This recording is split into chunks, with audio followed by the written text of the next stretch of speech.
தற்போதைய உடனுக்குடன் நேரலையை பார்த்துக் கொண்டிருக்கிறோம். பொங்கல் பண்டிகையை முன்னிட்டு நல்லம்பள்ளி வாரச்சந்தையில் ஆடுகள் 1 கோடிக்கும் மேல் விற்பனை. உடனுக்குடன் நேரலையில் இதனை நாம் பார்த்துக் கொண்டிருக்கிறோம். பிரபலமான நல்லம்பள்ளி வாரச்சந்தைக்கு பல்வேறு மாவட்டங்களில் இருந்து கொண்டுவரப்பட்ட ஆடுகள் விற்பனை. பொங்கல் பண்டிகையை முன்னிட்டு பிரபலமான நல்லம்பள்ளி வாரச்சந்தைக்கு பல்வேறு மாவட்டங்களில் இருந்து கொண்டுவரப்பட்ட ஆடுகள் அமோகமாக விற்பனை நடைபெற்று வருகிறது. உடனுக்குடன் நேரலையில் இதனை நாம் பார்த்துக் கொண்டிருக்கிறோம்.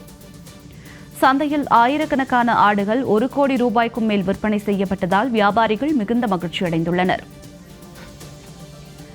விவரங்களோடு தருமபுரியில் இருந்து இணைகிறார் எமது செய்தியாளர் நந்தகுமார். வணக்கம் நந்தகுமார், அது குறித்த கூடுதல் விவரங்களை சொல்லுங்க. வணக்கம் ஜனனி. அதாவது தருமபுரி அடுத்த நல்லம்பள்ளியில் வாரந்தோறும் செவ்வாய்க்கிழமை சந்தை நடைபெற்று வருகிறது. பிரசித்தி பெற்ற இந்த வாரச்சந்தைக்கு சேலம், தருமபுரி, கிருஷ்ணகிரி, நாமக்கல், மேட்டூர், அடுத்து மேத்தேரி, ஆந்திரா உள்ளிட்ட பல்வேறு பகுதிகளில் இருந்து ஆடுகளை வாங்கவும் விற்கவும் வியாபாரிகள் மற்றும் பொதுமக்களும் ஆயிரக்கணக்கானோர் வந்து செல்கின்றனர்.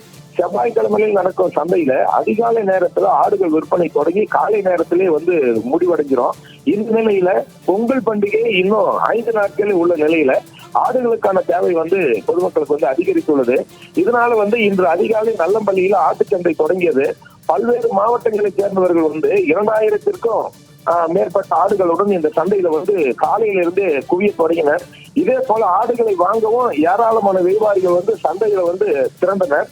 வியாபாரிகள் மற்றும் வீடுகளில் ஆடுகளை வளர்த்து வருபவர்களும் ஆடுகளை அதிகமாக வளர்ப்பவர்களும் சந்தைக்கு இன்று ஆடுகளை கொண்டு வந்தனர். ஆடுகளின் எடைக்கேற்ப 5000 முதல் 25,000 வரை விற்பனையானது. சுமார் 1 கோடிக்கு இன்று ஆடுகள் விற்பனை நடைபெற்றது. பண்டிகைக்கு ஆடுகள் விற்பனை சந்தையில் களை கட்டியது. அதிகாலையிலேயே கடும் பனிப்பொழிவு விறுவிறுப்பான விற்பனை நடைபெற்றது. இதனால் விவசாயிகள் மகிழ்ச்சி அடைந்தனர். ஜனனி,